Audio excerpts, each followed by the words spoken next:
On this episode of Man Down Podcast, I get to sit down with Caldwell Community College's 6'3", 191-pound point guard Lacey Gathings. Lacey was born in my hometown, Greensboro, North Carolina, and is best known for his laid-back demeanor, his smooth play on the court. So without further ado, I'm gonna go ahead and welcome Lacey to the show. What's up, big dog? What's going on, man? How you doing? I'm good, man. I mean, how you doing, man? I'm worried about your rehab. Oh, man, the rehab is going good, man. I say right now I'm about at 75, 80%. Most of it now, just getting flexibility back in it, getting strength, so I can get back to, jumping and running, stuff like that. So it's been like a little process, but, it's one I've appreciated so far. Right. Who's rehabbing you? Is someone from the school? Yeah. We actually have like a little emerge ortho type thing. They actually work like with our school. So when I got injured, they just sent me straight there. I had surgery like a few days after my injury, and then after that, like they just been taking care of me, physical therapy, like checkups, stuff like that. So yeah, man, they do a good job too. Right. So you this your freshman year, right? Or is this your sophomore year? My freshman. This is my freshman year. Okay. All right.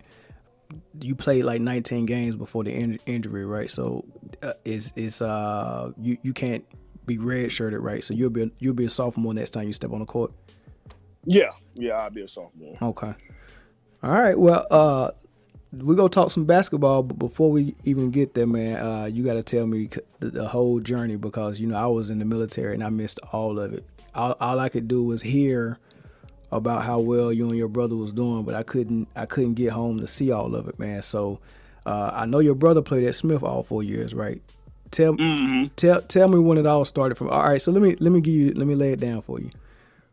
When I first heard about your growth spurt and then how good you was getting, you was playing football, and I think you was playing quarterback, right? When did you switch to basketball and be like, all right, this is the sport I'm gonna go with? Maybe around like I would say 7th grade. My family, my brothers, everything, they would always tell me like as a kid, I could kind of handle the ball a little bit. Like that stuff just kind of came like natural to me, stuff like that. But I always wanted to play football. Back then, guys like Reggie Bush, Vince Young, those were like the dudes that I wanted to be like back then. And I don't know, my brother Tracy, like you said, he played at Smith, and seeing like him dominate people like as a freshman, as a sophomore and stuff, I kind of started playing basketball like kind of wanting to be like him, and I just fell in love with it after that. Like once I picked it up, it just became what I wanted to do. It's funny you mentioned that because when I see y'all play, like last time I was home and I played with y'all, you didn't really want to be on his team. Right, you wanted to go up. Yeah, it's funny, man, because I enjoyed watching it because that's how me and your brother used to be. Like me and your brother never me and Brandon never played on the same team, hardly. Especially man, we always wanted to go at each other. And I seen you and Trey doing that, right? And but when I looked at your bio, I seen that it had role model, and I'm thinking I'm gonna see something different, and you had Trey on there as your role model. Does he know that, or is that like that? Like, have you ever told him that, or y'all just too competitive for you to even admit it to him to his face? I mean, like you said, the competition is definitely there.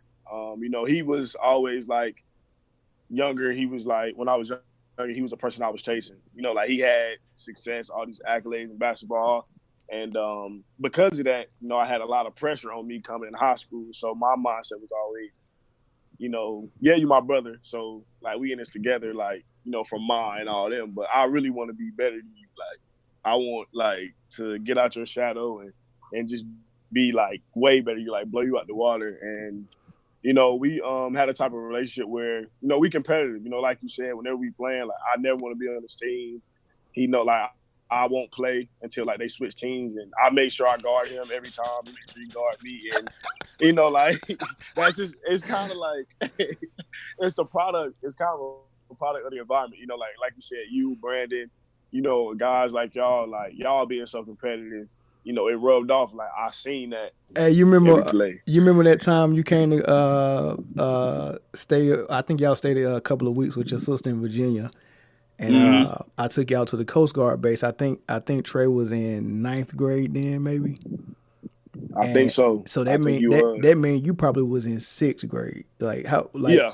right. So we playing. Like this is Trey. This is my first time playing with Trey on the court with grown men, and he's in ninth grade, and he was balling. And you wanted to play so bad as a sixth grade, and I was like, man, you just you just can't get out here yet, man. You remember that day? I, I I seen it. remember it like vividly. Like I remember like what the gym looked like. I remember how mad I got when like I seen it. because yeah, you hit me with the you like, all right, yeah, we got you next. We lose, you got you now. I'm like, all right, cool, you know what I'm saying? But then next kept turning into next. So I kind of like I was like, he just think I'm too young, like I'm not ready, like basically. So back then, especially like when I was that age, I kind of wanted to go everywhere he went and play everywhere he played. And it was like the same thing everywhere I went. I was too little. I was like too young, stuff like that. So that kind of put like an extra like chip on my shoulder, like, y'all ain't gonna be able to say I'm too little, like, and too young forever. Right. So y'all can like have it right now, but Right. one day the table's gonna be turned. I'm gonna be like telling y'all got that. And you're right. It did happen because your older brother Brandon is the runt of the family. You 6'3", Trey what 6'5", Yeah. and Brandon barely hitting 6 foot. Man, he's the runt, man. So when was the first time you beat Brandon 1-on-1? And then what did it feel like when you did it? Man, if you know better than anybody how Brandon is, man. He's just in his mind, he's like the Kobe competitor. He is unbeatable. Like nobody can stay in front of him. Like, he not cocky, but he kind of got like that mentality. Like, nobody will be better than me at nothing. So, I never played Brandon until I was maybe like, I think I played Brandon for the first time when I was in the 8th grade, I think. Did And you this is when like I'm did you kind of win? starting to turn the corner. Like, I'm kind of starting to see like, all right, I can really play. So, it ain't no need for me to be nervous like that no more. Like I can hold my own now. And, we playing, and how Brandon is. He posted me up. You know how y'all do. Like, Yeah. he posted me up. And he shooting hook shots and stuff like that. And I think we was maybe going to like 10. He scored maybe like 7 straight. Then he missed. And when he missed, I was like, I can't let him touch the ball again. Like, I can't let him touch it no more. He just used to bully us. He used to try to bully us. And, I think I ended up getting a win. And, Brandon, he always had some type of excuse, right after, he was like, yeah, I was tired, his knees hurt, all that. But, later on, he gave me my props. Like, he told me, like, he really seen, like, I was kind of growing up in He the didn't game and he stuff. didn't he didn't he didn't never give you no wins, right? Whatever win you got, you Never. earned it. Man, I'm talking about never gave me nothing. Like, end of the game, he's starting to call everything, like, all the travels, carries, like, he fouling, like, he doing all that. Like, Brandon, he hate losing, like, but that's what make it better when you beat him. Like, that's what make beat him so fun. All right, so what about your pops? Have you beat him yet? Oh yeah, Trey. I started beating Trey maybe around like the summer going to the 8th grade. I started like consistently, every every time. Like Trey knew he didn't stand a Hey, chance. Like, you know he was cold though, right? You know he used to can shoot. yeah, I heard back in the day he could shoot, and I heard he was athletic because I know he played football in high school, so I heard he could jump a little. Oh, so Bit. by the time you got to him, he ain't had nothing left. Yeah, when I got to him, he was just like strong and like he just did like the dirty work type stuff. But 1-on-1 that ain't gonna get you far. Like I just outskilled him like every time. All right, so here's the big question right here. You gotta be careful how you answer this one. Have you beat your Uncle George yet? Because George played with Dale Curry in college, right? Mm-hmm. He ain't no joke, man. I don't know if you seen him when me and Brandon seen him when we was young. I don't know what he's looking like now on the court, but he ain't no slouch. So have you beat him?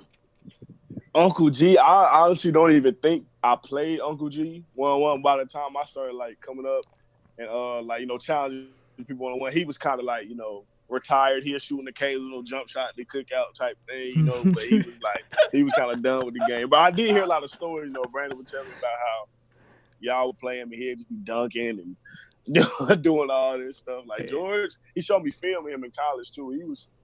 He could go. Yeah, he could go yeah, for real. yeah. He ain't no joke. He ain't no joke. All right, so he can go.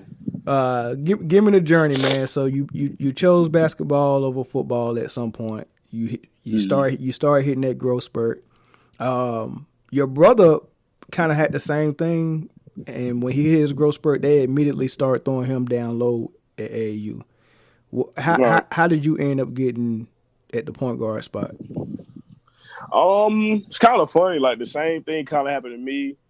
My first time playing organized basketball in 7th grade, I was maybe like the second tallest person on the team, but I still had like guard skill. But they still put me at center. I played like a lot of backup center and stuff like that. And then our AAU coach at the time, Coach Brown, he started working out with Trey a lot.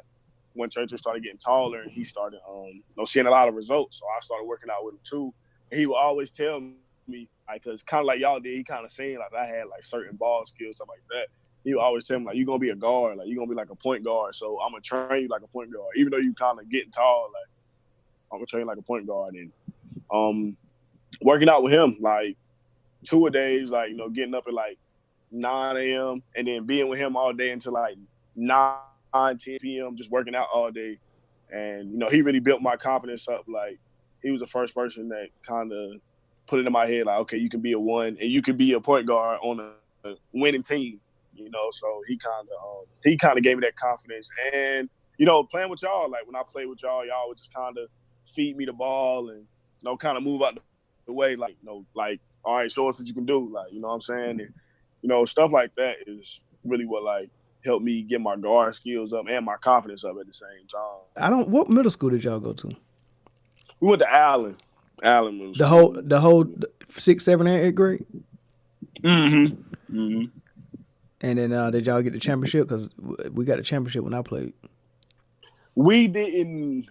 We lost. I think the first we made it was like second round of the playoffs. I think. Oh and we man, lost. come on, Yeah, man. I like I said back then, I wasn't really like a key contributor, so I couldn't really like. It wasn't really much I could do. So.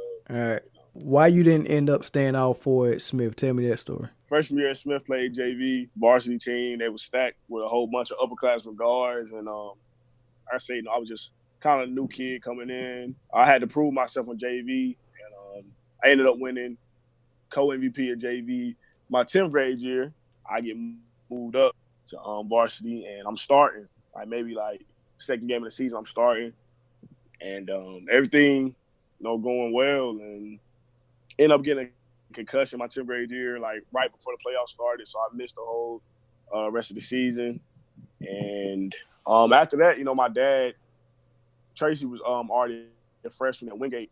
By that time, my dad, he would always have talked to me like, he should have moved Tracy, because they, like you said, they had him playing down low at 6'5", when, nowadays a point guard can be 6'5", yeah. 2 can be 6'5" and stuff. And my dad was like, he didn't want to really make the same mistake that he did not moving Tracy.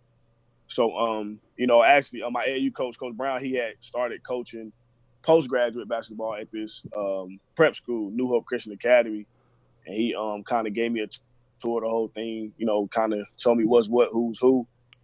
Me and him sat down with my dad. And after maybe 2 weeks thinking about it, my dad transferred to New Hope Christian Academy, and I said the rest from there was history.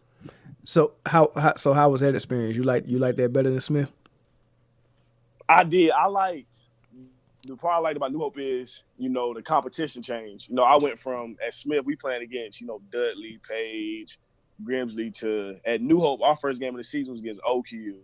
Oh. Back when they had Shelton Mitchell, really? Martin twins, we playing against them.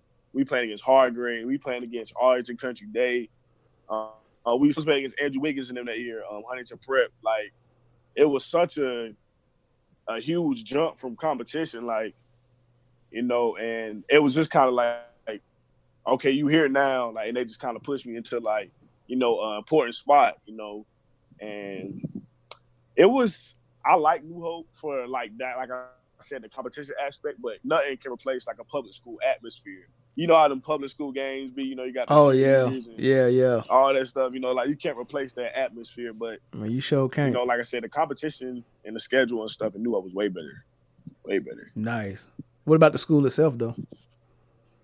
The school was pretty cool. It was a small school. It was maybe about in total at the school, maybe about like 50, 60 students. All of us was athletes, whether it was like track and field or basketball, whatever it was. And it was a real like close knit type of school. Everybody knew everybody. It was like got up in the morning. We had morning workouts. Then we'd go to class from maybe like 8 o'clock to like maybe 2 or 3. And then after that, it's practice. And then, you can stay in the gym or you can go back to the dorm or stuff like that. Like, it was cool. It was kind of like a taste of college. Wow. Like, and when I was like 16, like it was like a taste of college. That's crazy. Let me ask you this though. Did a chick ever have to do your homework for you while you was there?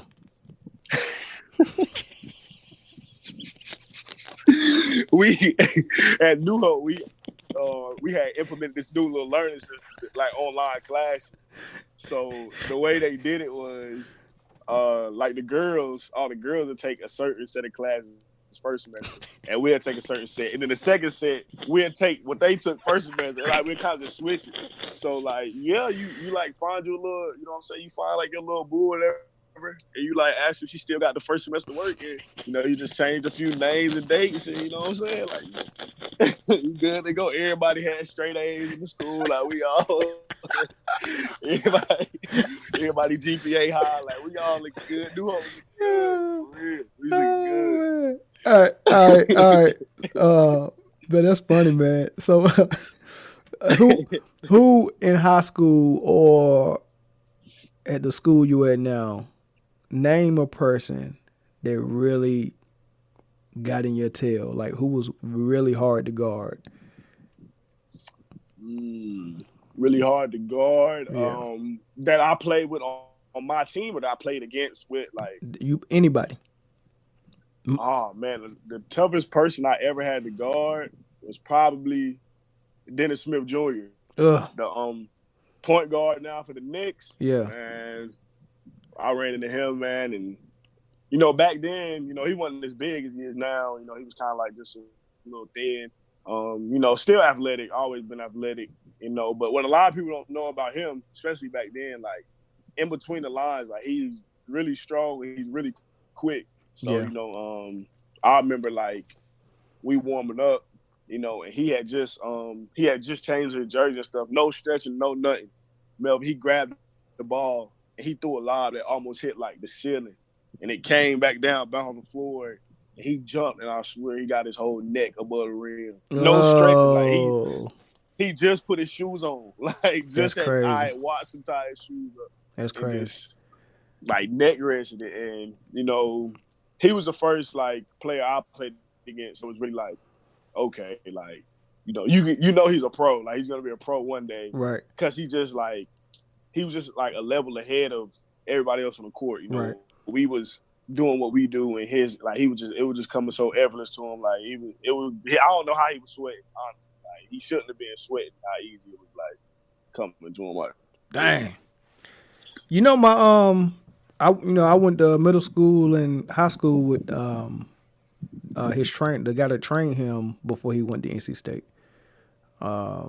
Yeah, I think Brandon was telling me something about that too. Yeah, I forgot the dude's name, but Real Diesel dude.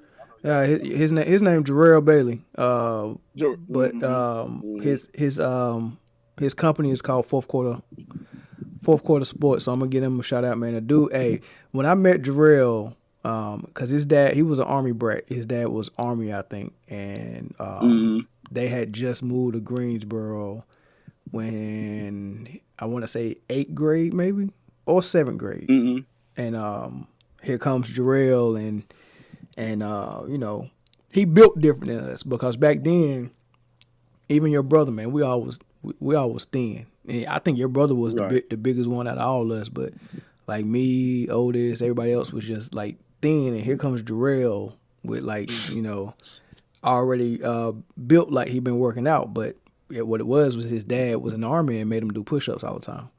So Yeah. so he was always in shape. He was always fast. He was always bigger than us, man. And he could shoot. He was very fast.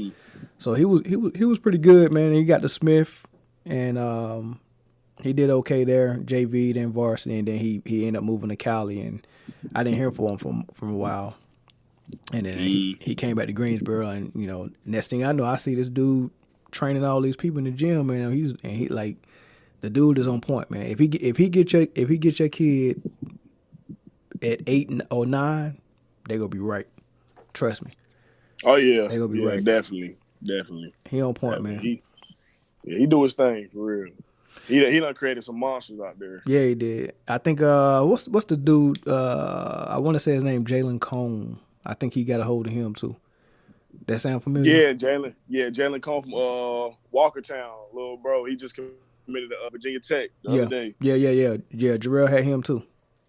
Man, monsters out there. They all can jump out the gym. Yeah, all of them. Yeah. I think he just recorded a 43 on his vertical this week. For real? Yeah, 43. Yep. Yeah. Dennis recorded like a 49 at the NBA thing, like a 48, 49. And the sad thing about that, man, I watched him in the dunk contest this year, and he was getting his head above the rim and missing the dunks. I was like, come on, man. I don't know how that happened. Like, how are you that high, but just not putting it down? I don't know. It's just too high, man. But I do want him to stop utilizing. I don't want to see him turn out like D Rose, man. I do want to see him change his game a little bit. And because how long did Steve Francis last? How long did D Rose last? The only people that's been jumping like that without getting hurt is one LeBron, but he built different. Right. And I guess you can say Vince. He didn't slow down from injuries, but his knees were, he was putting a lot of torque on those knees. And and so far Westbrook lasting, but I don't know how long he'll last, man. Yeah, like I said, at the end of the day, man, I've always been like avid about skill going last way longer than athleticism, right? Especially in basketball. So a Steph Curry is going to be playing way longer than a Russell Westbrook. Exactly. Exactly. All right. JUCO. So you at Caldwell, and what I've always heard about junior colleges, especially for basketball, is very hard to really play team ball because it seems like everyone is there to better their opportunity to go to a D1 or D2 school. So it's almost like having someone there that's dedicated to team ball and passing is far and few between. But when I looked at your stuff on Huddle, I see you doing a lot of passing. Right? That's almost, and even though you can score, it almost seemed like you really, really like passing.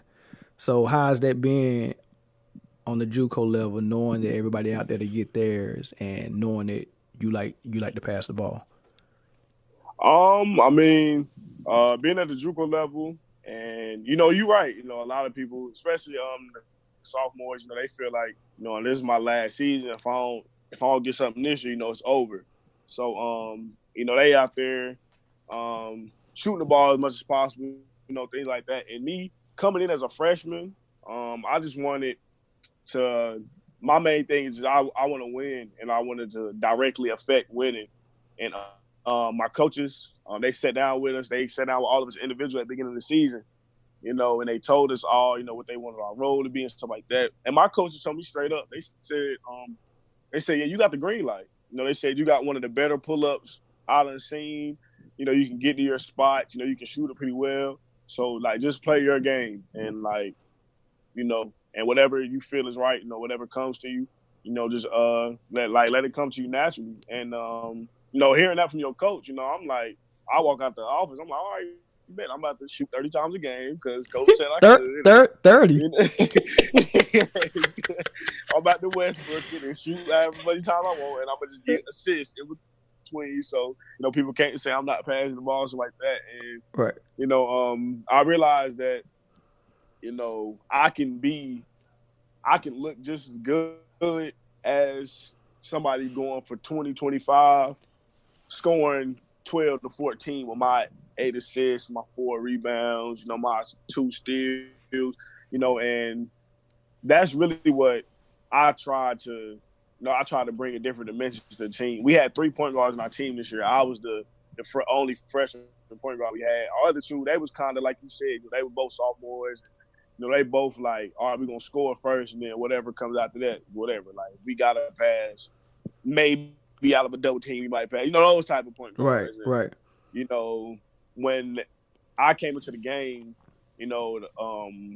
opposing coaches, the crowd, our coaches, they would say, the game was kind of get more steady. We would actually run through our stuff. We would actually get good shots. Everybody's touching the ball's moving side to side, stuff like that. And it felt good being known as a a pure point guard that can score rather than being known as, a scoring point guard who can pass if he has to. right, You know what I'm saying? right.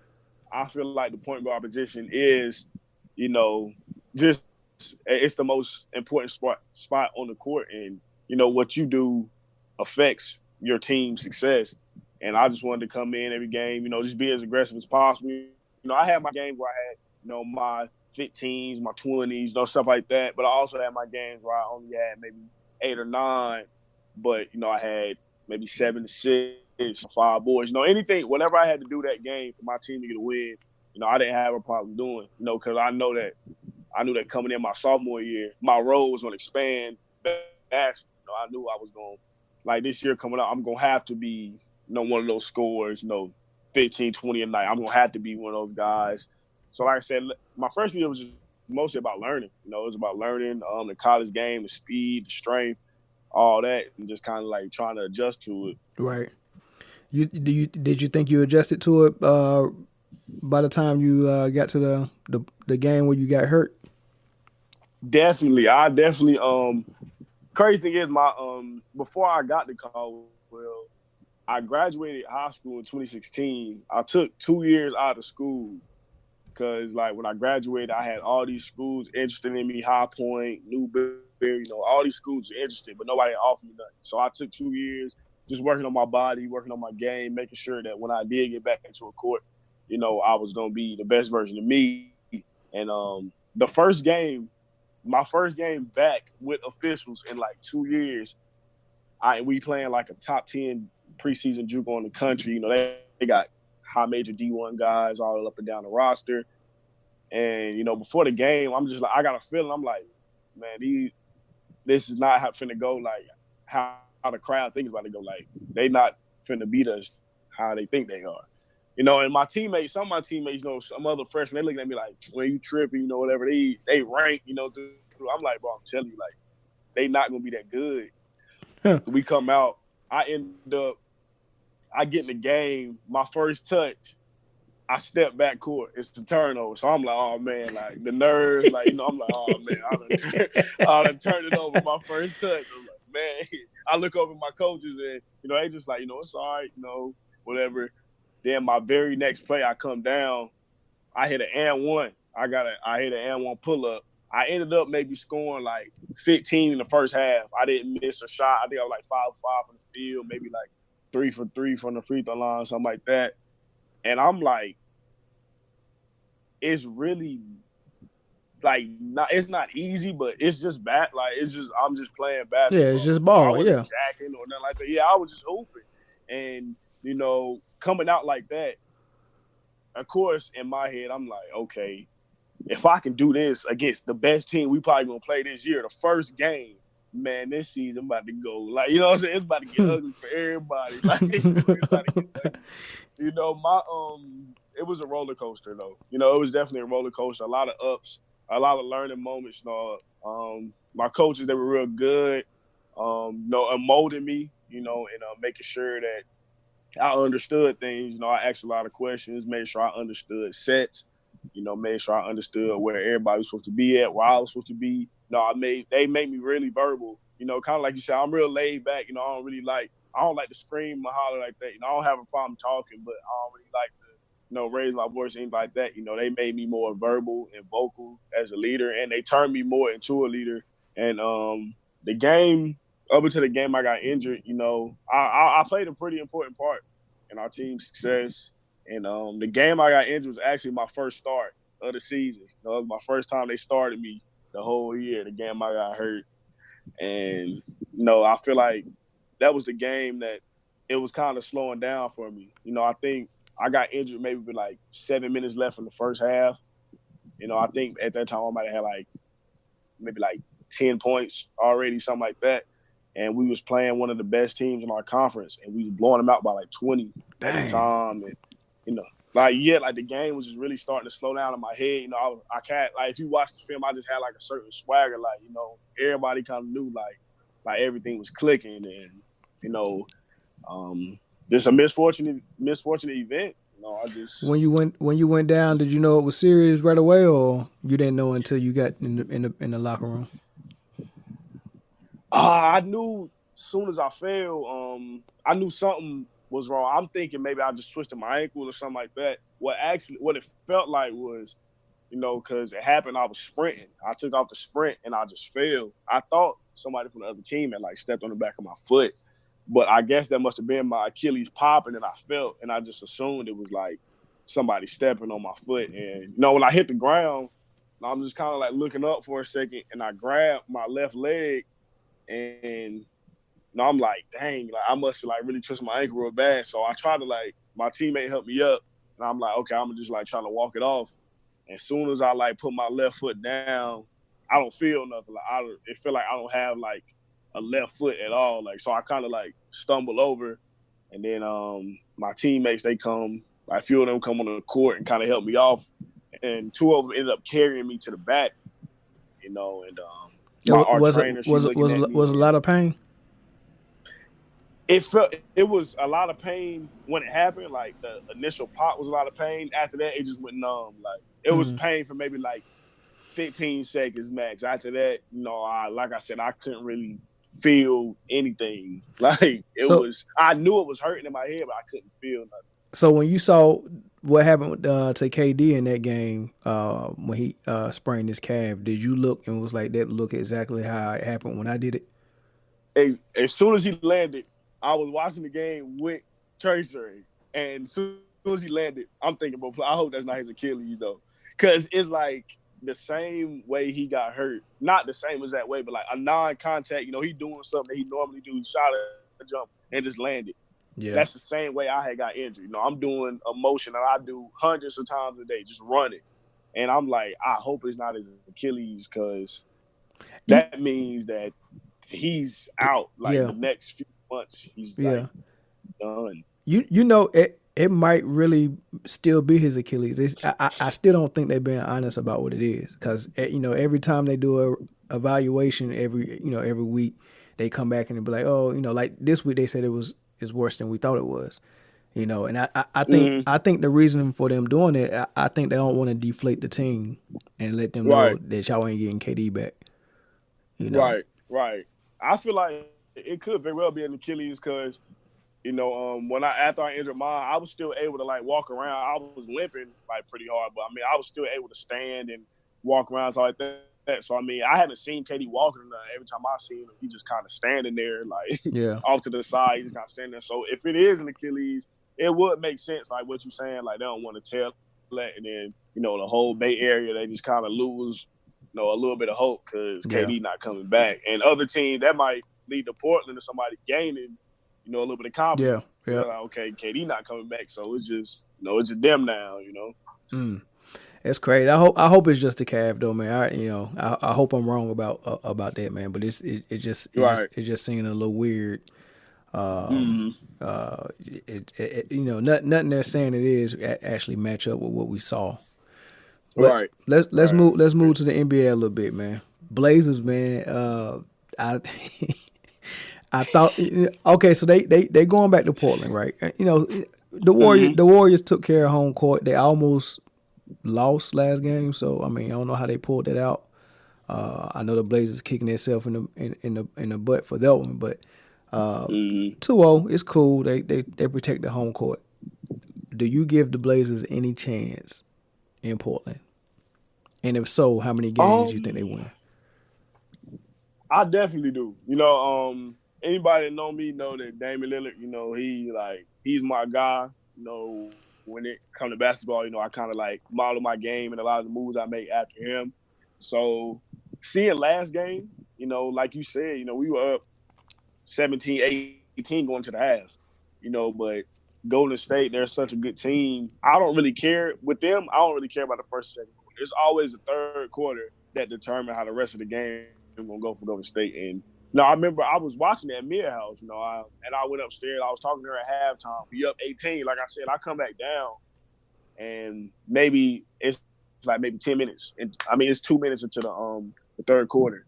We only up 5. I'm like, what happened? And then they show the highlights. Clay and Steph, they doing what Clay and Steph do, hitting threes and, hitting Draymond, hitting Iggy backdoor, they dunkers like that. Oh. And like I said, man, to beat Golden State, you just got to withstand that third quarter punch, man. You know it's coming. No matter how good you play first half, you know that third quarter run is coming.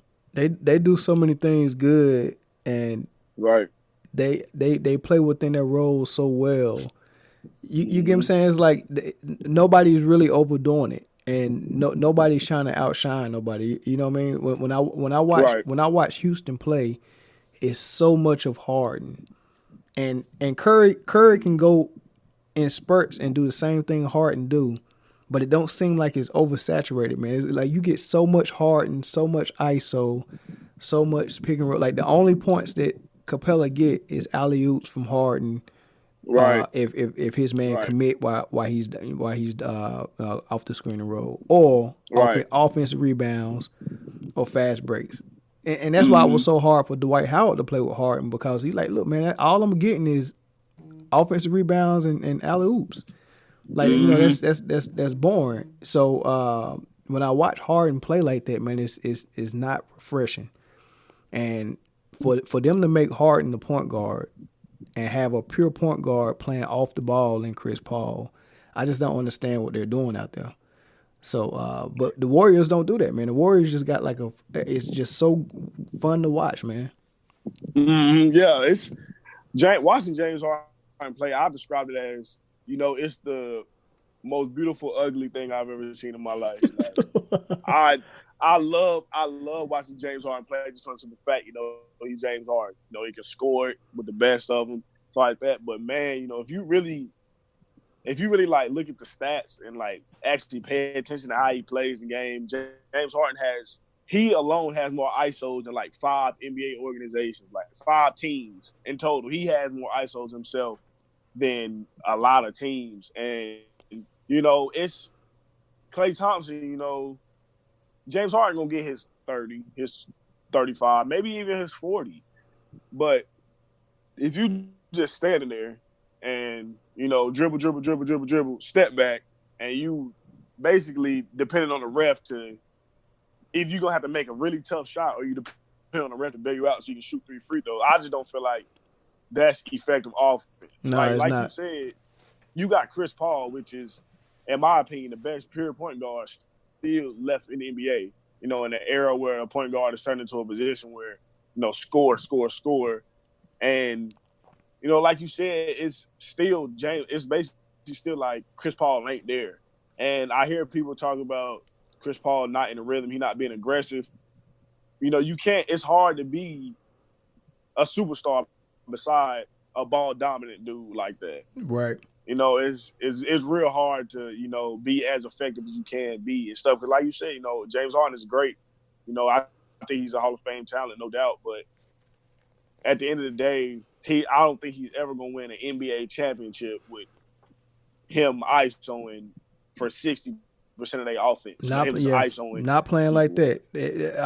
I would make a change immediately. I'm like, okay, we just committed all these years and all this money to Chris Paul. We got to use him properly. I would tell D'Antoni that, hey man, your analytics and your system of shooting threes is not what I want to win with. I don't think we can win with it. So I would change that immediately.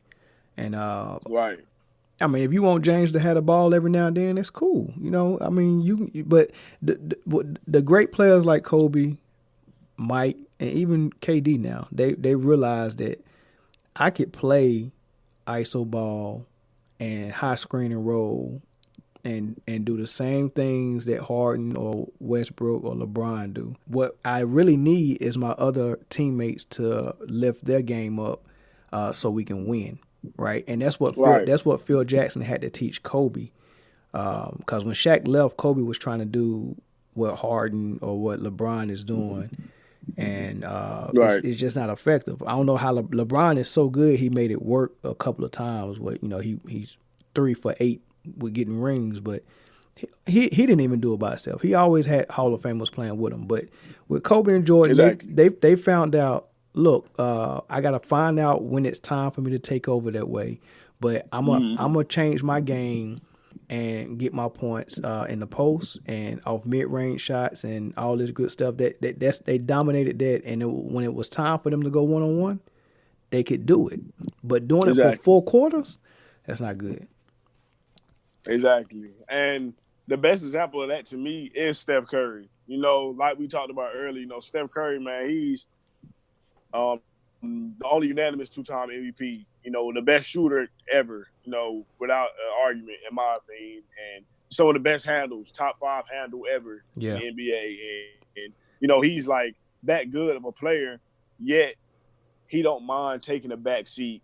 No, not even really a back seat. He don't mind letting KD be KD. Right. Because he understand, like, KD, you doing you, we winning games. Like, we win games, like, by me not being, not being selfish and not being upset that I'm not taking the same amount of shots as I did before, stuff like that. So I feel like, kind of like you said, Kobe, when Kobe got Powell and he got Andrew Bynum, he got these dudes, of course Kobe was still Kobe, but he understood, I need y'all. I need these dudes around me because the whole league know what I can do. Right. Like, you know what I'm saying? The whole league know that I'm Kobe and that I can, ISO and I got all the mid-range footwork, all that. But, they don't know Powell can knock down this corner 3. They don't know Andrew Bynum can hit this 15-footer. They don't know, like, you know what I'm saying? Like, and that's what really opened the game up for Kobe. Late in the game, you can't leave Pau Gasol in that corner no more. You can't leave Andrew Bynum open on that short corner no more. So now Kobe got more one-on-ones. And James Harden is a above average passer, in my opinion, when he is, like, getting in there trying to make plays, passing the ball. He's an above average passer. But like I said, it's almost like he feels like, all right, my team has no hope if I don't score 40 points. Like, my team, it's impossible for us to win if I don't score 40. Yeah, he just got to tweak. He just got to tweak that. I think. I think he can. I think he can. He ain't got to change his game all the way. I think he can just scale it back a little bit for the sake of the team and for the sake of everybody else getting in rhythm. And then you gotta be good enough. If you're a superstar and you're that good, you gotta be good enough where you can say, all right, now it's time for me to get this shot, and you should be able to get it at over 50%. At least close to it. But So we was talking about you and your brother being competitive and all that stuff. So it got me to thinking, and watching the Blazers go at it and the Curry brothers going at it. It got me thinking about who the best brother duo or the best professional brothers that has ever been in the NBA. Give me your top 5 if you can remember 5. Best brothers that's been in the NBA. Well, definitely the Currys. So you got them at 1? Start from 5. No. Start from 5. Okay, 5. Let me see. How about this? I'm gonna give you mine first, and then you tell me if you agree with it. Okay. All right. So at 5, I got the Morris twins. Okay. Yeah. Definitely.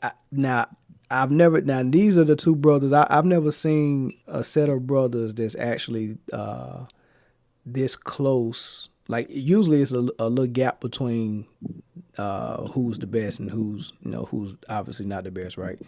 But with the Morris twins, they both solid, man. Whatever team they own, man, they provide the same thing. I kind of like how they played down low at Kansas, and when they get to the league, all of a sudden they can hit that 3. They like stretch forward. So I like that, man. So I will put them at 5, right? I'll put the Lopez brothers at 4. I would put Mark and Brent Price at 3. That's too you too young for that. I would, I remember Mark. I know I remember Mark Price because he's running one for the Cavs, right? Way yeah, back in the day. yeah. Okay, I I remember think him. he's still around the NBA, man. He's a shooting coach. I think he used to be, maybe he was with the Bobcats last. He was, shooting coach. Yeah. He might still be around. Okay. He might still be around. Dude, solid, man. Okay. I go Gasol brothers at 2, and then I go the Currys at number 1. That's almost like, besides like the Mark Price one, like you said, I didn't even know he had a brother. That's probably like exactly what I would have said, like for real, because I forgot. Like I forgot. I was gonna say my father was gonna be the Lopez brothers, the Morris twins. I was gonna put the Gasol brothers at 3, the Curry brothers at 2, but I didn't know another set of brothers like to put in front of the Curry brothers. So I was gonna give you 4. Yeah. So There's a couple of more out there we left out. I think I was close to putting John Barry and his brother out there.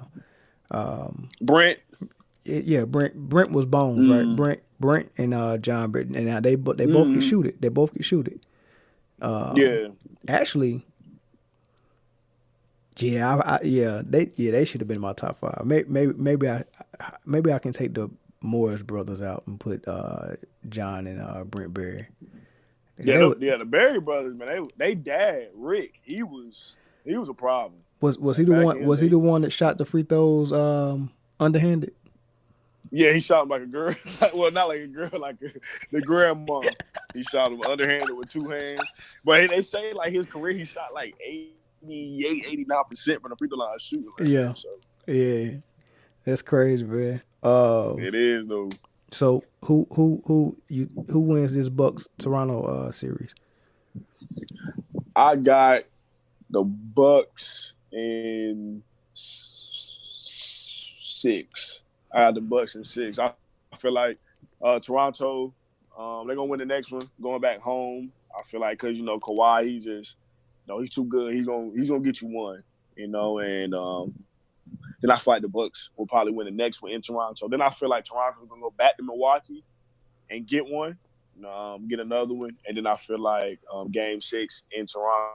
I feel like Giannis and the guys that just go ahead and finish up Kawhi Leonard and them at the crib. I don't know, man. I think Kawhi is out of gas, man. I think he did too much first and second round. I don't think he got nothing left in the tank. He might not though. He might not. I mean, who was doing? Who was doing more work than him in the whole playoffs? Postseason, like who had more of a load on it? Nobody had more of a workload on them than Kawhi Leonard. Like it was like I said, it was like stretches I watched him play. He wouldn't come out for like whole quarters. Like he's the only person I've seen in a long time play like whole quarters. He wasn't coming out. And like you said, on offense, they still running the offense through him. They still posting him up. They still have him come off flare screens and stagger screens like that. And on defense, what he gonna give you on defense. Whether he tired or not, it's just instinctual for him to like try to be the best defender on them. He's the best defender in the NBA to me. And you just can't turn it off. So it is. He's drained, man. Like he's drained, and like I said, the Bucks, a bunch of young guns with a few good vets, and man, it's just, he don't have enough help. Kyle Lowry is terrible. Yeah, Kyle Lowry is terrible. His game 1 was good for him though. Oh yeah, his game 1 was real good. I think didn't he have like 30, 31? Yeah, he had 30, like man. He was hitting threes left and right. I remember he kept hitting threes. Me and Lonzo kept getting mad. But like me personally, I don't hate on anybody, but I just feel like Kyle Lowry is one of the most overrated players, not just today, but like ever. Like he's one of the most overrated players ever. Like, cause nothing he does like directly correlates to postseason winning. Like How does I he? know LeBron was in the East, but like the past like 3 years they've been the number one seed in the East or a top 2 or 3 seed in the East. They lose in the first round. Like they getting beat in the first Yeah. round. How does he get keep getting these All Star nods over Kemba Walker? Man, Mo, I honestly, I got now when it comes to point guards in the league today, I got Kimba like in my top 5 to 7. Like he's like, Hey, his bag is I want to see I want him to open the whole bag and let me see what's in it, man. His bag is deep. man, his handle. Now I'm not saying he got the best handle I ever seen, but he got some of the tightest handle. Like Right. I'm talking about close to his body. You know, he get low. Like he uses eyes to like get you off. Like He can man, cross he got you some of the over tightest. inside of a phone booth. Exactly.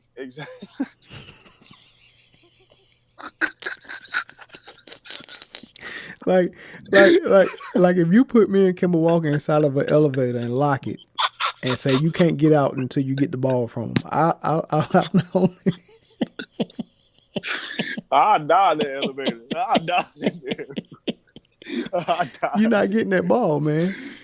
That dude. Man, his handle like is just, and he's so quick. You know, like that's one thing I've always like. You know, especially like even guys like you, Brandon. You know, like the Kimber Walkers. You know, the people like that. You know, not huge in like stature, but real quick, tight handle. You know, and always got pretty decent pull ups. Like most like guards that aren't as big, they got pretty good tight handle. And, they always got at least a really good mid range pull up. Mm-hmm. And that make them tough to guard, man. Yeah. Like chasing me personally being like not really tall, but like taller and having to like sit down in the stands and stay in front of somebody moving that quick.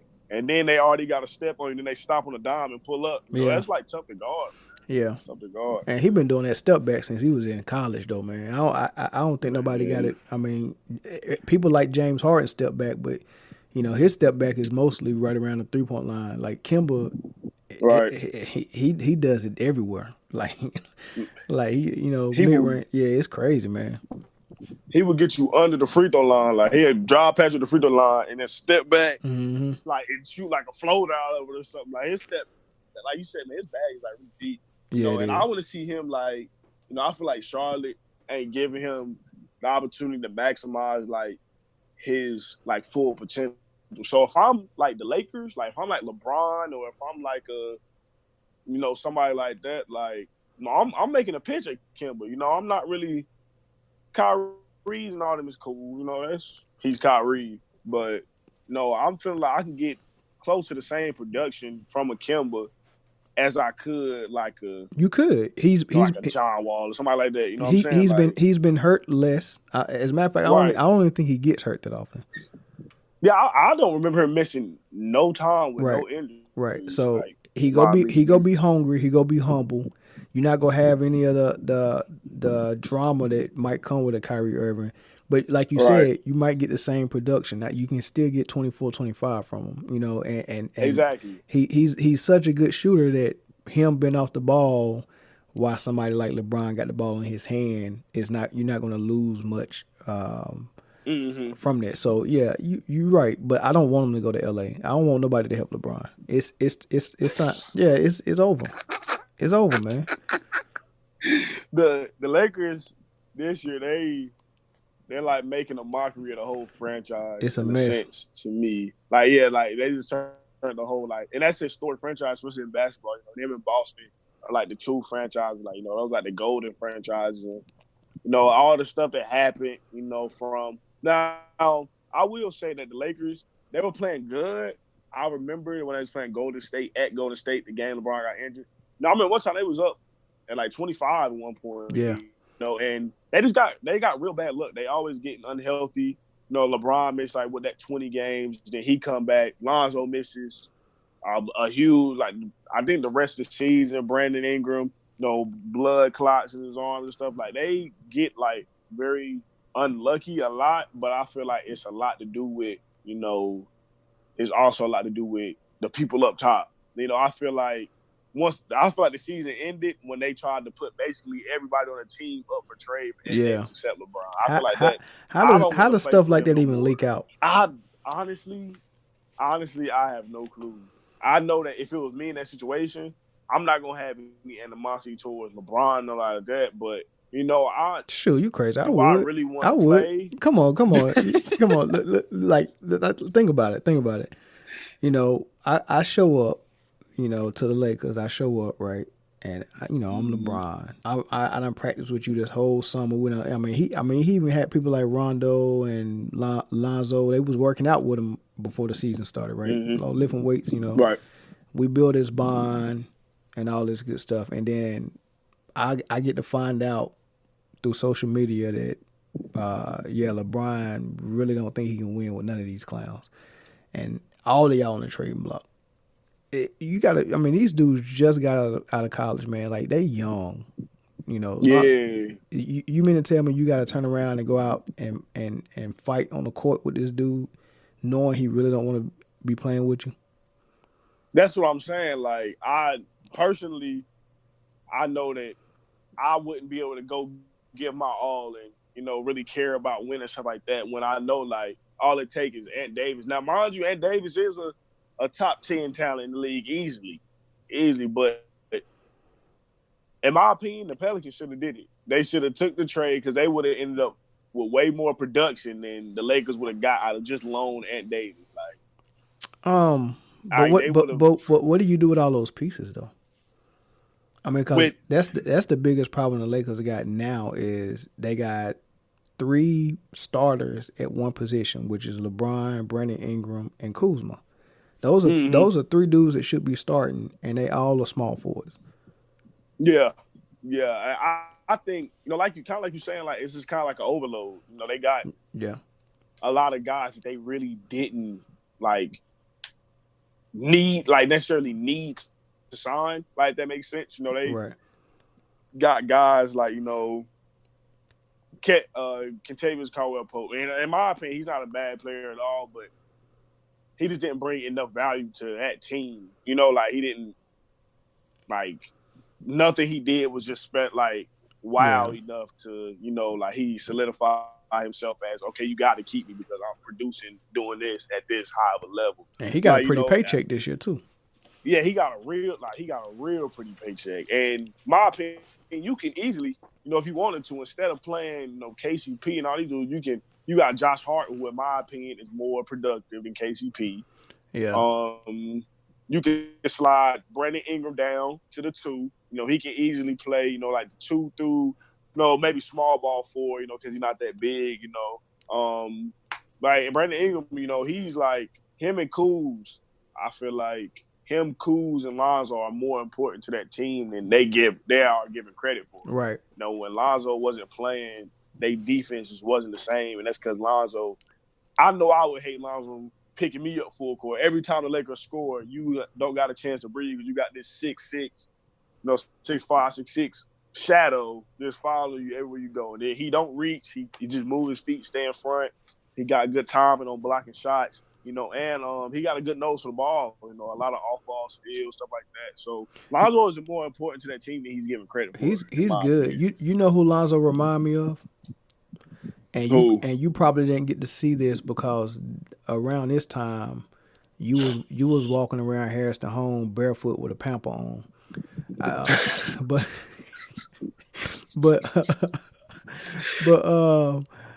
Sean Livingston, before he hurt his leg, that's exactly who Lonzo Ball remind me. Sean Livingston was like one of the top point guards coming out. He was supposed to go to Duke, but he came straight out of high school.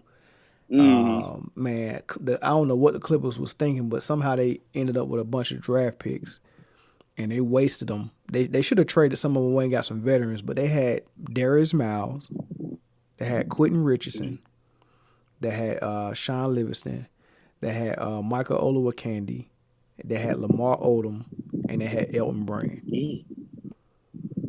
Is that the That's the Brandon showed me like some Clippers team, like every time they got a dunk, they would like kind of hit their head or something like that. Yeah. Yeah, like that's them. That's them. It was Q Richardson out of DePaul, I think none of these players they was all on the same squad together, and all of them had less than 3 years experience. They got all these dudes within 3 years. Michael Olowokandi, they got number one. I think Elton Brand, they got number one. Shoot, they might have even had Corey Maggette. I got to double check to make sure that they was all on the same squad. Maybe they wasn't all there together. I know Darius Miles, Q Richardson, and Sean Livingston and Olowokandi was there all together. That's four. But I think Elton Brand and Corey Maggette and Lamar Odom was also there as well. I got to double check. But they had all them dudes, and that was exciting to watch, man. But that was it, man. It was just didn't do nothing with it. Just freaking. Man. But Livingston was cold, bro. Yeah, I heard a lot like about him before he got injured. Like, I heard he was like really the truth. Like, I mean, to come straight to the league out of high school, you got to be like, you know what I'm saying, like some form of like the truth if you come straight out of high school. And I heard he was like, like the best point guard in his class. But I did hear he had like a very bad knee injury. I never seen it because I just can't stomach like watching stuff like that. But I heard it was like one of the worst injuries. Did you see Paul George's? I was watching that game live when it happened. Like, I remember like exactly how Livingston's was worse than that. Man, that's crazy because Paul George's leg snapped like a stick, like literally like a twig. For real. That was mostly. I think I don't know if it was Livingston's leg. It was his knee mostly. So I think he tore everything. I mean, it was like so many different things. It was like his MCL, his ACL. It was a broken leg. It was some, it was like everything. Everything was just done, and it took him a minute to get back in the league, man. Because this was like his second year in the league. This happened, and and this was like maybe back in this is like early 2000. Early 2000, man, and he didn't get back in the league until I think he played for 2 teams before he ended up with Golden State. So I think he was out of the league for like maybe 6-7 years before he came back.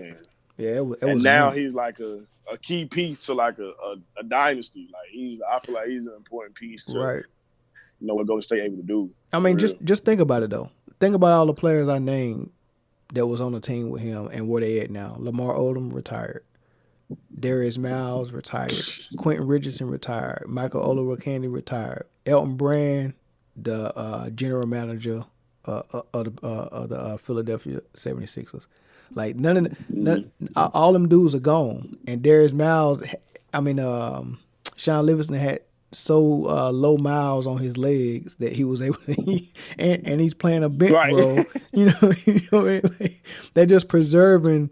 It's like they bubble wrap Iguodala and Sean Livingston into the playoffs, and then just it's crazy, man. I like it though. Every time I see him play, man, I just like, yeah, man, I like that, man. This dude, I mean, he looked like a 30-year-old out there, but he might be like 38. Man, I've been telling people like a few years now, like Sean Livingston, he could very well be a starting PG, but I feel like he comfortable with his role. He like I said, he an important part in the winning team. He made just winning plays. His turnaround Jay is butter, his mid range Jay, automatic. He big at the one. He like what 6'7"? Yeah, he's 6'7". Yeah, he's 6'7". That's tough, man. That's tough. Like as an opposing PG, 6'7" point guard. Like I said, no point guard is going size enough to be able to like affect his shot, from mid range and nothing like that. So I feel like he's like a great piece for Golden State and I can see them keeping him till he retire just for that reason. Yeah, and that's what I'm saying. I mean, because Lonzo Ball is the same body type, and he's 6'7" as well. And Sean Livingston don't shoot threes, so. Lonzo Ball don't have. And Lonzo Ball shoot threes a little bit better than Sean Livingston. So, I think if Lonzo Ball could get that mid range like Sean got, I think he can last a long time, man. Right. I feel like it start, a lot with Lonzo Ball mechanics too. Like his jump shot, it's not terrible. Like it's not terribly awful. Like Ben Simmons' jump shot is like awful. Yeah, it's, I don't yeah. think he'll ever be able to shoot. But Lonzo, he just like, it's just his mechanics just are a little funky. But I actually I did like some research on it. I seen a video. They said his release like how fast he find the goal and able to get his shot off. It's up there with like how quick Klay Thompson and all those guys get they shot off. So he get it off pretty quick. It's just about like finding like a consistent stroke. Sometimes you let it go a little later, a little earlier, finding something consistent and like just sticking with just getting reps up from there. Yeah. All right. So before I let you get up out of here, it's been it's actually been a good show. But everybody that come on, I got to get their top 10 current players in the NBA right now. Okay. So I got to get yours, man. I ain't gonna beat you up about it. I ain't gonna disagree with you. I'm just gonna listen. And if you want to tell me why you got these people in your top 10, that's cool. But you got to list before you go. Okay. Well, I'm gonna do it from 1 to 10. I'm gonna put in order. Live 10, the best player alive right now is Kevin Durant. Yep. After him, I gotta go with Bron. Okay. Third, I'm gonna go with Steph. All right. Fourth is Kawhi. All right. Fifth is Giannis. All right. 6, AD. All right. 7, James Harden. Okay. 8, probably Paul George. No. Probably Paul. I wanted to say Nikola Jokic and then Paul George. Okay. But I gotta go Paul George. Okay. Joel Embiid. Okay. And probably Nikola Jokic. Yeah. All right. You left Lillard out. Although I love Dame, man, you ain't got him in that. He got in there for me this year. He got in my top 10. Who's your top 10? I had the same people you had, except for Paul George and Jokic. Take Jokic out and Paul George and put Lillard in, and Greek Freak. I think you left Greek Freak out. I think I put Greek Freak at 5, KD 1, Bron 2, Greek Freak 3. Okay. Steph 4, Right. Kawhi 5. Yeah. James Harden 6. Okay. And David 7. All right. David Lillard 8. Okay. 9. Joel Embiid. Okay. 10 is probably last but not least. I'm gonna go with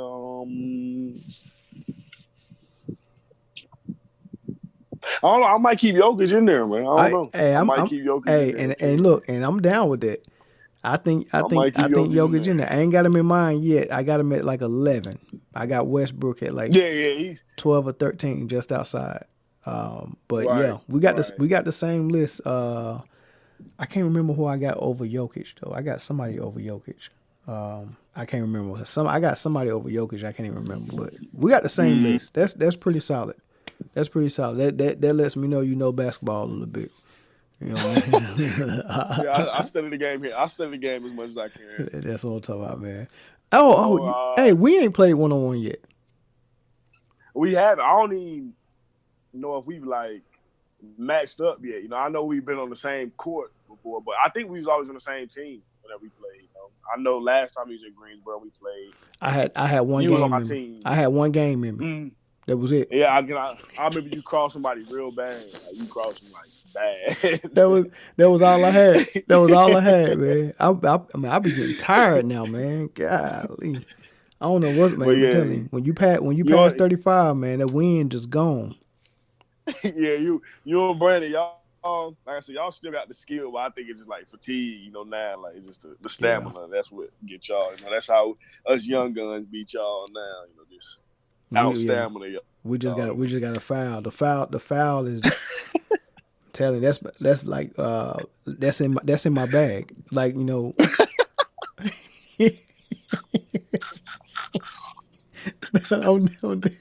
dead serious. Like back in the day, my bag used to be like, crossover, mid range. I had a decent fadeaway, but now like in my bag now is like passing, like I can screen like for my size. I say real good screens, and I got fouls in my bag. Like I had to learn because, when you playing pickup basketball, I got unlimited fouls. Like that's smart basketball.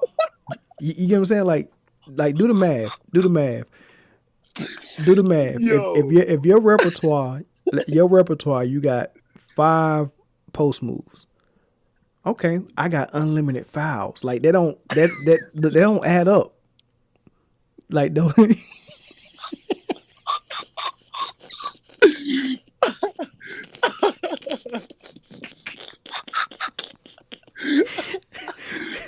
yo, after foul number 5 or 6, like nah, like you gotta.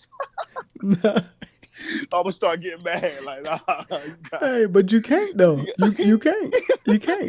I mean, you gotta switch or something. Like we gotta nah. switch. Like nah, he ain't guarding me no more. You gotta get a rock up. If you don't want to get fouled by me, get a rock up. Cause whoever I'm guarding, I'm gonna make sure I ain't gonna get no easy bucket.